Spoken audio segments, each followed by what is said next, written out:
Mitra sir, இப்ப பசங்களுக்கு உங்க கையால நீங்க பிரைசஸ கொடுங்க. கடவுளே, அப்பா பையனை நீ இந்த விதத்துல ஒண்ணு சேர்த்திருக்கியா? அவங்க 2 பேருக்கும் நடுவுல இருக்க ரத்த சம்பந்தம் தெரியாமலேயே மித்ரா ஜுன்னுவோட அப்பா ஸ்தானத்துல நின்னு ஜுன்னு விளையாடுறதுக்கு உதவி செஞ்சிருக்காரு. ஒரு அப்பாவா ஜுன்னுவ விளையாட்டுல ஜெயிக்க வச்சிருக்காரு. இப்ப அவர் கையாலேயே ஜுன்னு பிரைஸையும் வாங்க போறான். ஜுன்னுவையும் மித்ராவையும் இப்படி பக்கத்துல பக்கத்துல பார்க்கும்போது எனக்கு ரொம்ப சந்தோஷமா இருக்கு.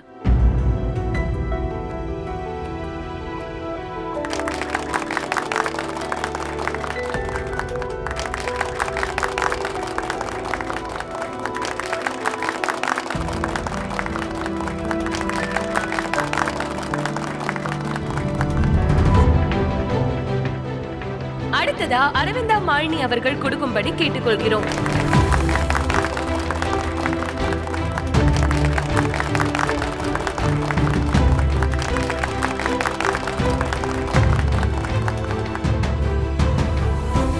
மித்ரானந்தன் அவர்கள் இந்த நேரத்துல ஒரு சில வார்த்தைகள் பேசும்படி கேட்டுக்கொள்கிறோம்.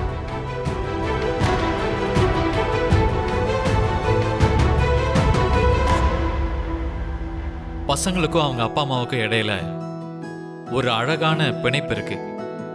எல்லாருமே அம்மாவோட பாசம் தான் ரொம்ப அழகானதுன்னு சொல்லுவாங்க. ஆனா அப்பாவோட பாசம் மட்டும் யாரு கண்ணுக்குமே தெரியாது.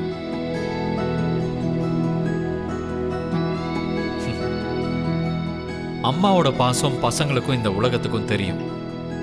அப்பாவோட பாசம் மட்டும் யாரு கண்ணுக்குமே தெரியாது.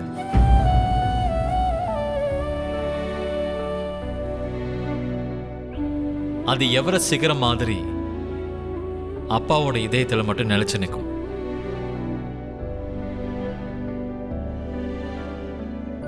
ஒவ்வொரு அப்பாக்களுக்கும் பாசத்தோட சேர்த்து சில பொறுப்புகளும் அவங்களுக்கு இருக்கு.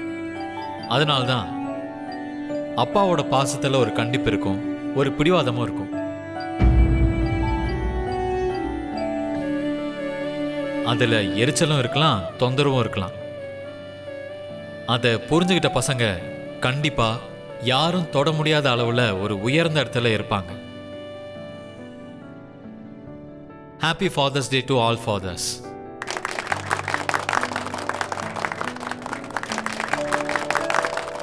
தந்தைய பத்தியும் தந்தையோட பாசத்தை பத்தியும் ரொம்ப அருமையா சொன்னீங்க.